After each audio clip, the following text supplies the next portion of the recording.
Esta noche las historias ocurren en el turno nocturno, ese horario donde el mundo sigue funcionando, pero de una forma distinta, donde las luces artificiales reemplazan al sol y el silencio se vuelve más pesado de lo normal. Porque trabajar de noche no es solo cambiar el horario, es exponerse a momentos en los que todo parece fuera de lugar.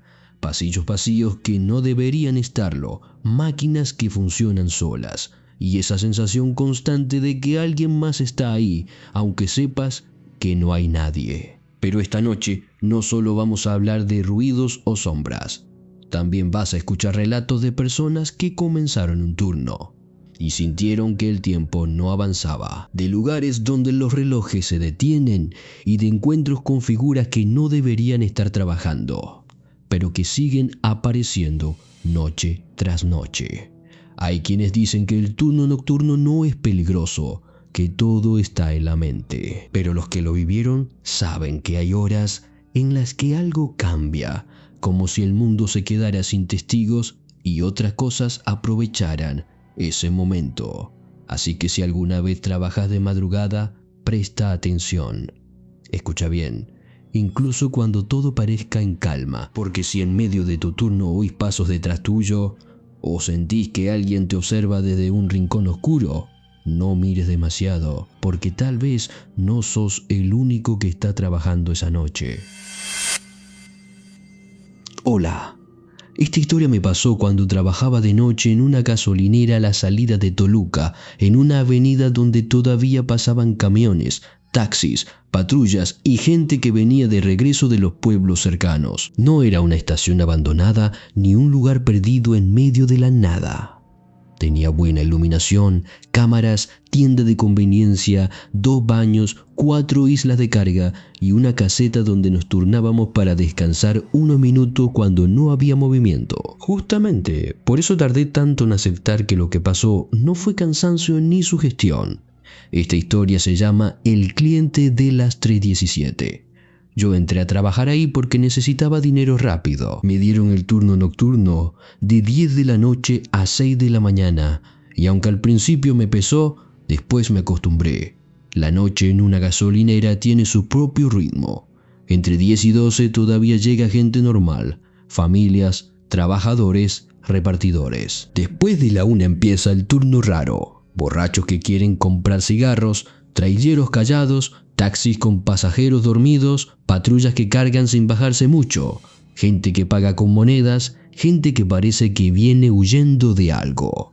Uno aprende a no preguntar demasiado. Se cobra, se carga, se entrega ticket y listo.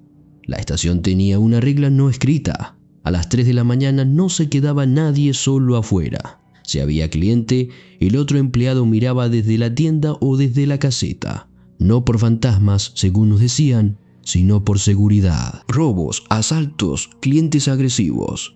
Eso entendí cuando entré, pero con el tiempo noté que mis compañeros viejos, especialmente un señor llamado Beto, se ponían tensos a una hora muy específica, las 3:17. No a las 3, no a las 3:30. A las 3:17. La primera vez que lo noté, Beto estaba sirviendo café en la tienda y miró el reloj de la caja.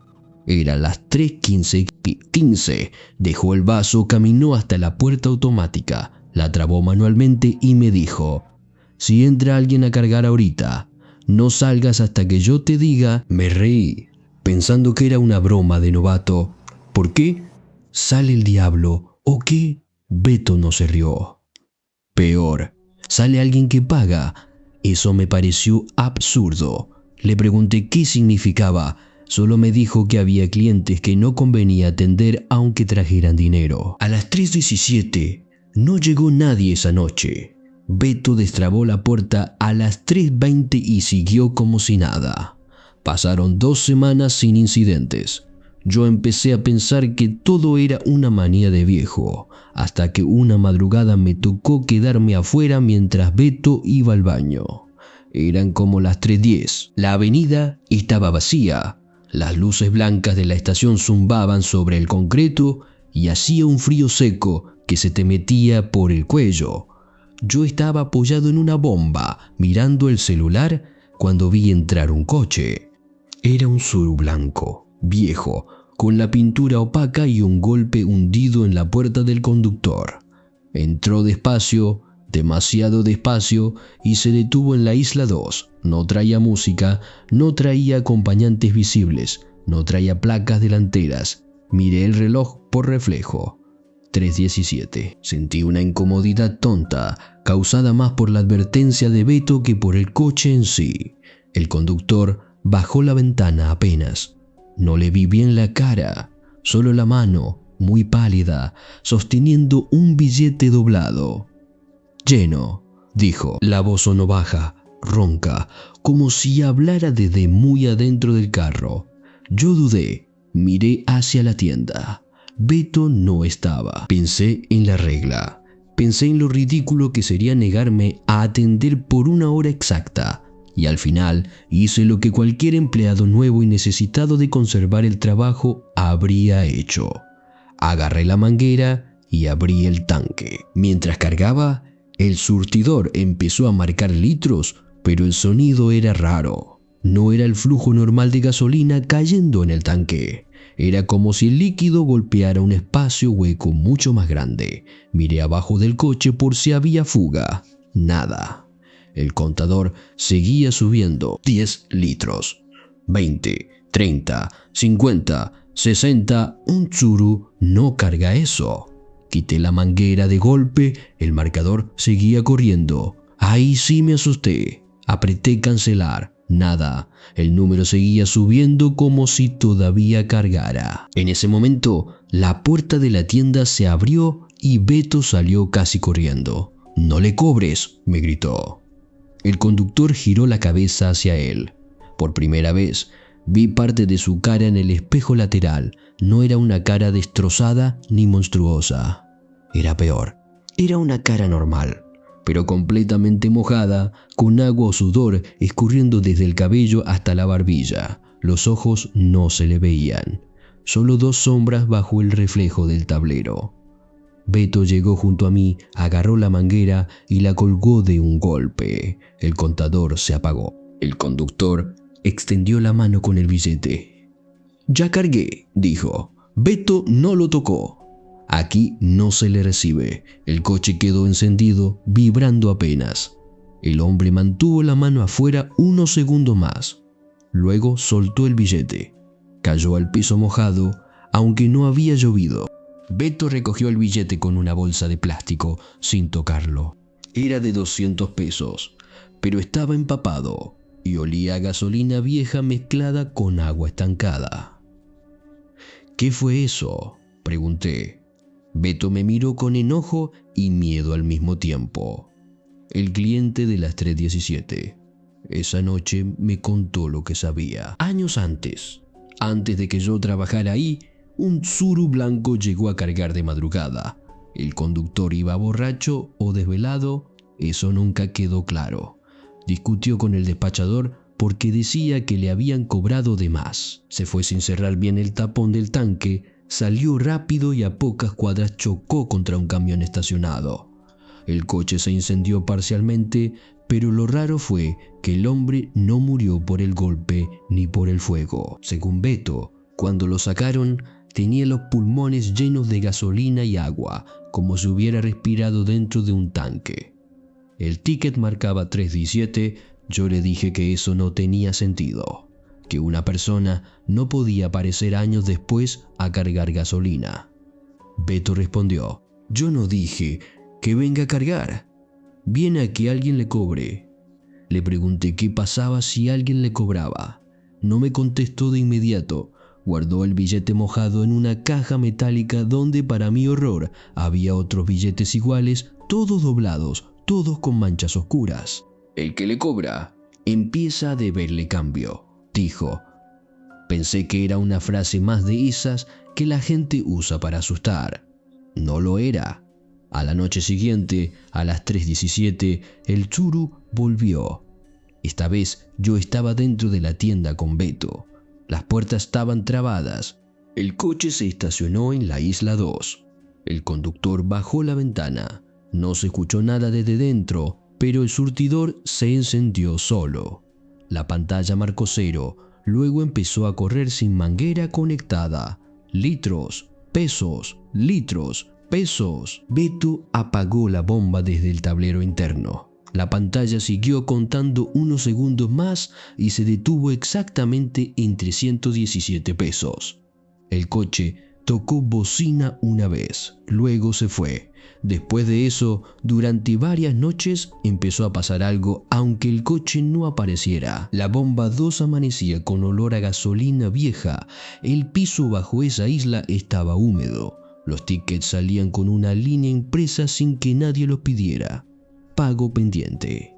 A mí me empezó a sonar el celular a las 3:17 con número desconocido. Nunca contesté. Una madrugada, por error, miré la pantalla justo cuando entraba la llamada. El identificador no tenía número, solo decía cambio. Beto me dijo que había cometido un error al atenderlo la primera vez. No porque le cargué, sino porque interrumpí la carga sin cerrar el cobro. Según él, cuando el cliente lograba que alguien iniciara servicio, después volvía a completar lo que faltaba. Si aceptabas el billete, estabas perdido. Si le dabas cambio, peor. ¿Qué pasa?, le pregunté.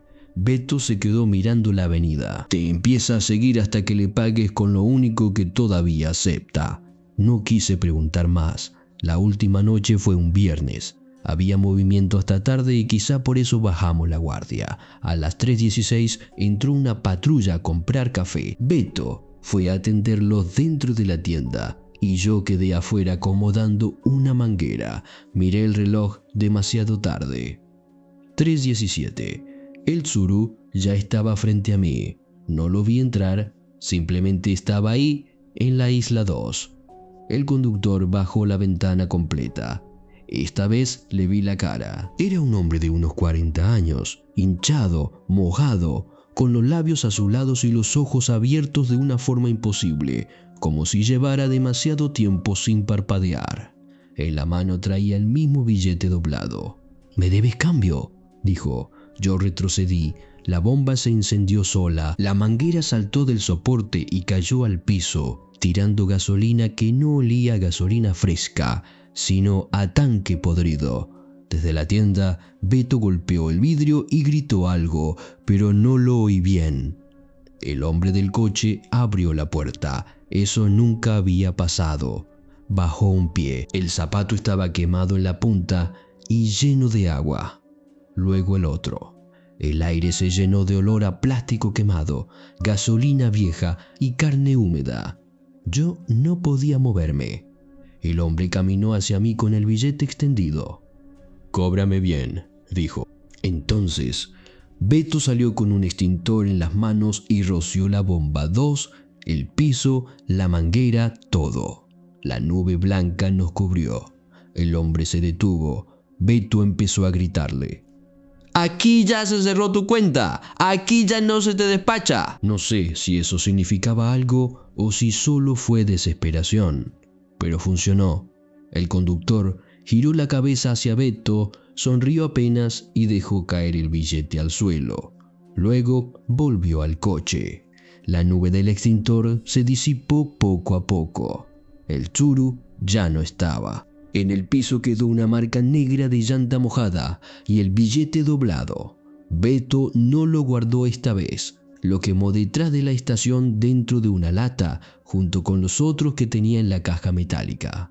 Ardieron con una llama verde y un olor insoportable. Después de esa noche, el coche no volvió mientras yo trabajé ahí. Yo renuncié 2 semanas después. Beto se quedó, porque decía que alguien tenía que enseñarles la regla a los nuevos. Nunca supe si lo decía por responsabilidad o porque ya estaba demasiado metido en esa estación para irse. Hasta hoy, cuando cargo gasolina de madrugada, miro la hora. Es una estupidez, lo sé. Pero si alguna vez veo un coche viejo detenerse en una isla vacía a las 3:17, con el conductor extendiendo un billete mojado por la ventana, no importa dónde esté ni quién me acompañe. No cargo, no cobro, no recibo, porque hay clientes que no vuelven por combustible, vuelven porque la última cuenta quedó abierta y necesitan que alguien vivo les dé el cambio.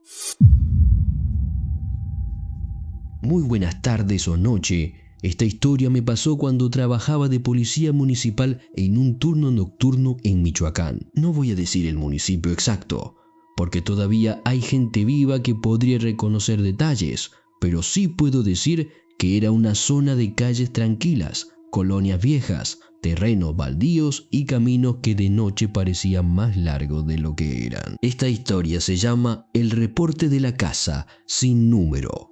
Yo llevaba apenas 8 meses en la corporación cuando me asignaron fijo al turno de noche. Entrábamos a las 10 y salíamos a las 6. La mayor parte del trabajo era rutina. Pleitos familiares, borrachos dormidos en banquetas, alarmas falsas, perros sueltos, vecinos que reportaban ruidos, negocios con cortinas mal cerradas. Nada heroico. La noche te enseña que el miedo casi siempre viene envuelto en cosas pequeñas. Esa madrugada patrullaba con Salcedo, un compañero mayor que yo, callado, de esos que no explican 2 veces. A eso de las 2:30 entró un reporte por radio. Una mujer pedía auxilio desde una casa sin número, al fondo de la colonia Las Jacarandas. Decía que había alguien dentro de su patio y que su hijo no despertaba.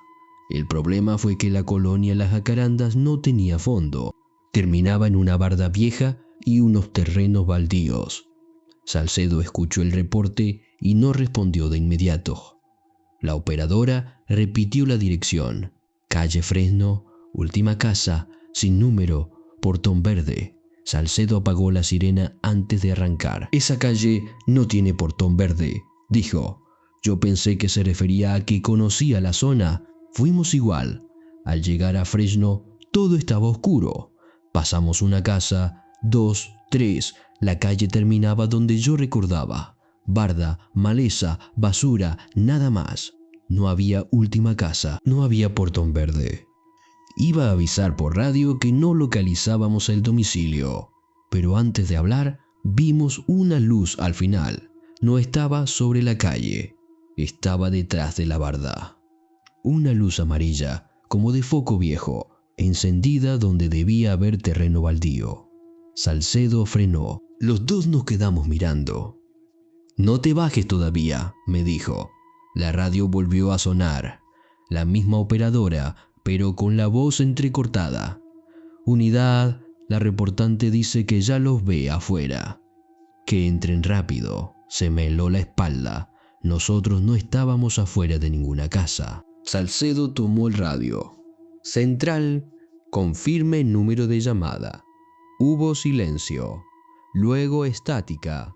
Después una voz de mujer, pero ya no la operadora. Entró directamente por la frecuencia. «Por favor, mi niño no respira». Era una voz desesperada, llorosa, demasiado cerca. Salcedo maldijo en voz baja. Bajó de la patrulla, sacó la lámpara y me hizo señas de seguirlo. Caminamos hasta la barda. Donde antes había maleza, ahora había un pasillo angosto entre 2 paredes húmedas. Al fondo, un portón verde. Yo sabía que eso no estaba ahí. Salcedo también. Aún así avanzamos. El portón estaba abierto. Dentro había un patio de tierra, una pila de lavar y una casa de un solo cuarto. La puerta estaba entreabierta. Desde adentro se oía una mujer rezando.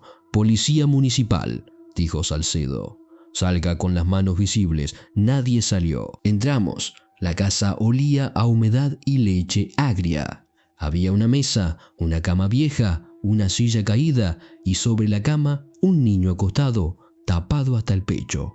Una mujer estaba arrodillada junto a él, de espaldas, lloraba. «Señora, apártese», dije. No se movió. Salcedo iluminó al niño y su cara cambió. Yo también lo vi. El niño no parecía dormido. Parecía una fotografía vieja. La piel gris, los ojos cerrados, el cabello pegado a la frente. No respiraba. Me acerqué para tomarle el pulso, pero Salcedo me agarró del chaleco. «No lo toques». La mujer dejó de llorar. Giró la cabeza apenas sin levantarse. No tenía rostro. no como una herida ni una máscara. Simplemente no había rasgos, solo una superficie oscura bajo el cabello mojado. Y aún así, habló con la misma voz del radio. Si no lo tocan, se me vuelve a morir. Yo retrocedí golpeando la mesa. Salcedo levantó el arma, pero no disparó. La radio de mi hombro empezó a repetir una frase con la voz de la operadora. Unidad, confirme si recibió al menor. Unidad, confirme si recibió al menor. La mujer se puso de pie. Era más alta de lo que parecía, arrodillada. El cuarto se enfrió de golpe. Salcedo me empujó hacia la puerta. ¡Salí! ¡Corrimos al patio! Detrás de nosotros se oyó el llanto de un bebé, luego un golpe seco, luego la voz de la mujer gritando que no la dejáramos sola. No miramos atrás. Cruzamos el portón, el pasillo y llegamos a la patrulla. Cuando volteé, ya no había pasillo, solo la barda y el baldío. Salcedo pidió apoyo por radio. La central respondió confundida. No había ningún reporte activo en las jacarandas, ninguna llamada. Ninguna operadora había hablado con nosotros desde hacía casi media hora. Al amanecer, volvimos con otra unidad. Revisamos el baldío.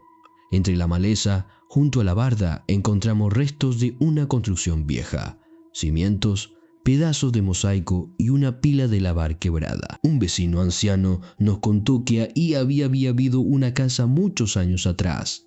Una mujer vivía con su hijo pequeño. Una noche pidió ayuda porque el niño se estaba ahogando con flemas, pero la patrulla tardó demasiado. Cuando llegaron, el niño ya había muerto. Después, ella perdió la cabeza y se fue del pueblo. La casa terminó derrumbada. Salcedo no volvió a hablar del tema. Yo pedí cambio de zona 2 semanas después. Desde entonces, cuando entra un reporte nocturno, siempre pido confirmación 2 veces. Dirección, número, llamada, nombre. Porque aprendí que no todos los auxilios buscan salvar a alguien. Algunos siguen entrando por radio porque nunca aceptaron que ya llegaron tarde. Hola. Esta historia me pasó cuando acepté trabajar como velador nocturno en un cementerio municipal de Guanajuato. Yo sé que suena al inicio típico de una historia de miedo, pero en ese momento para mí no tenía nada de especial. Era trabajo, necesitaba dinero, el turno era fijo, pagaban puntual y la mayor parte de la noche, según me dijeron, solo había que caminar, revisar candados, cuidar que no entraran borrachos, ladrones de metal o gente que hacía cosas raras entre las tumbas. Esta historia se llama La Campana de la sección 7. El cementerio era grande, viejo y desordenado. Tenía una parte nueva, con pasillos rectos y tumbas recientes, y una parte antigua donde las cruces estaban vencidas, los apellidos casi borrados y los árboles habían levantado el piso con las raíces. La sección 7 quedaba justo en esa parte vieja, al fondo, cerca de una capilla cerrada que ya casi nadie usaba. Mi jefe, un señor llamado Orozco, me dio la primera ronda de entrenamiento y me explicó todo con calma. Portón principal, bodega, oficina, baños, llaves, lámparas, bitácora y rutas de vigilancia. Todo normal hasta que llegamos a la sección 7. Ahí me dijo una regla rara. Si oyes campana desde aquí, no vengas solo. Yo miré la capilla. ¿Todavía funciona? No. Entonces, ¿qué campana? Orozco no respondió enseguida. Solo alumbró la puerta vieja de la capilla. No tenía campana visible. La torre estaba rota y vacía. ¿La que suena cuando alguien quiere que le abran? Dijo. Pensé que era broma de veladores para asustar al nuevo. No insistí. Esa primera semana no pasó nada. Hacía mis rondas, firmaba en la bitácora, tomaba café en la oficina y escuchaba ruidos normales. Gatos, ramas, perros afuera, viento entre flores secas. La sección 7 me incomodaba, sí, pero porque era oscura y porque las tumbas estaban demasiado pegadas unas a otras. La tercera semana me tocó quedarme solo porque el otro velador se enfermó. A eso de las 2:30 terminé la ronda del lado nuevo y me senté en la oficina. Estaba revisando el celular cuando escuché una campana, una sola vez, tan clara que levanté la cabeza de golpe. No venía de la iglesia del pueblo, venía de adentro del cementerio. Esperé, volvió a sonar, más baja, miré hacia la ventana. Desde ahí se veía el camino que llevaba al fondo. No había nadie. Me acordé de Orozco y quise llamarlo, pero me dio vergüenza. ¿Qué iba a decir? Que escuché una campana inexistente. Agarré la lámpara y salí. Mientras caminaba hacia la sección 7, el aire se puso más frío. No un frío de madrugada normal, un frío húmedo de cuarto cerrado. La campana sonó otra vez cuando llegué al pasillo de cruces antiguas. Esta vez no venía de la capilla, venía de una tumba. Era una tumba chica, hundida con una placa rota y flores de plástico cubiertas de polvo. Encima tenía una campanita de bronce, como esas que algunas familias colocan de adorno. Pero la campanita estaba inmóvil, y aún así sonó. Me acerqué con la lámpara temblando en la mano. En la placa apenas se leía un nombre: Elena. La fecha era de hacía más de 30 años. Entonces escuché un golpe debajo de la tierra. No fuerte, toc. Después otro, toc. Como si alguien tocara desde abajo con un nudillo cansado. Retrocedí. La campanita se movió sola. Sonó 3 veces seguidas. En ese momento, desde la capilla una voz de mujer dijo: «Ya llegó el velador». No corrí porque las piernas no me respondían. Alumbré hacia la puerta de la capilla. Estaba cerrada con candado, pero del otro lado se veía luz. Una luz amarilla moviéndose como vela. Volví a la oficina casi tropezando. Cerré con llave y llamé a Orozco. Me contestó dormido, enojado, hasta que le dije sección 7. Ahí se quedó callado. ¿Fuiste solo? No respondí. No vuelvas a salir. Aguanta hasta que llegue. Llegó 40 minutos después con otro hombre mayor. No me retaron. Eso fue lo que más miedo me dio. Fueron directo a la sección 7. Yo lo seguí de lejos. La tumba de Elena estaba quieta. La capilla apagada. Orozco puso una mano sobre la campanita y murmuró algo. Después me contó la historia. Años atrás, cuando el cementerio todavía tenía sepulturas muy pobres, una familia enterró a una mujer que supuestamente había muerto de fiebre. Días después, el antiguo velador empezó a escuchar campanas desde su tumba. Nadie le creyó hasta que una madrugada juró oírla gritar dentro de la capilla cerrada. Cuando exhumaron por orden familiar, encontraron marcas dentro del ataúd. No muchas, las suficientes. Desde entonces, cada cierto tiempo la campana sonaba. ¿Y por qué quiere que le abran?, pregunté. El hombre mayor me miró con tristeza, porque nadie llegó a tiempo la primera vez. No seguí trabajando ahí mucho más. Pedí otro turno, después renuncié. Pero antes de irme, Orozco me dejó revisar la bitácora vieja.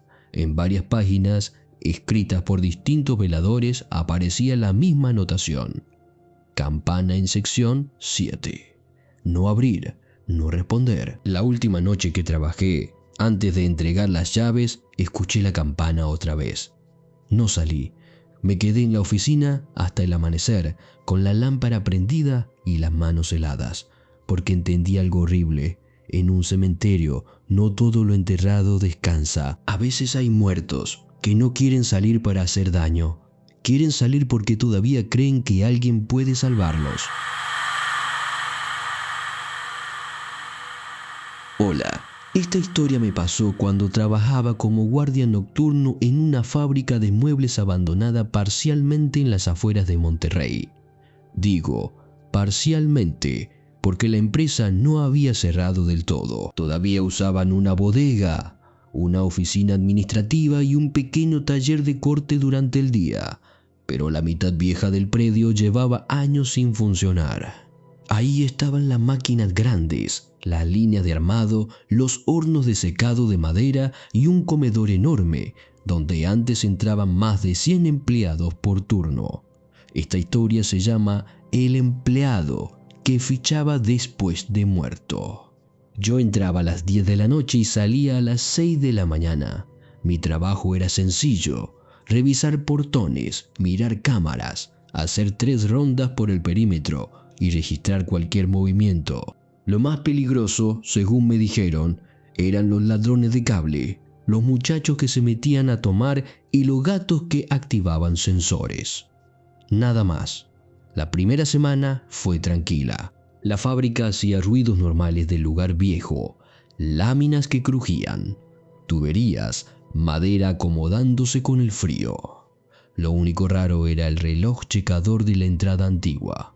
Ya no se usaba, pero seguía conectado. Era de esos de tarjeta de cartón, con una ranura y una palanca. Cada noche, a las 2:40, sonaba clac, una sola vez, como si alguien fichara entrada. La primera vez pensé que era falla eléctrica, la segunda también. A la tercera revisé las cámaras, no había nadie. Le pregunté al guardia del turno de día y se rió sin ganas. Ah, sí, es Tomás. ¿Quién? Uno que trabajaba aquí antes. Pensé que era broma. Me dijo que años atrás, cuando la fábrica todavía operaba completa, un empleado llamado Tomás murió en un accidente con una máquina de corte. Según contaban, llegó tarde esa noche, fichó entrada a las 2:40 para cubrir un turno extra y nunca salió vivo. Desde entonces, a veces el reloj sonaba solo. No le creí hasta que una madrugada el reloj no solo sonó, imprimió una tarjeta. Yo estaba en la caseta viendo cámaras cuando escuché el clac desde la entrada antigua. Fui con la lámpara. En la bandeja del reloj había una tarjeta amarillenta. No estaba ahí antes. La levanté con cuidado. Tenía un nombre escrito a mano: Tomás Rivera. Y abajo, marcada con tinta negra, la hora exacta: 02:40. Sentí frío en la espalda. Regresé a la caseta y revisé cámaras. En la cámara 3, la que apuntaba al pasillo de producción vieja, vi una sombra cruzar.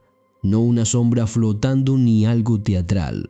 Era la silueta de un hombre con casco, caminando despacio hacia el taller de corte. Agarré el radio, aunque no había nadie más en el predio. ¿Quién anda ahí?, dije.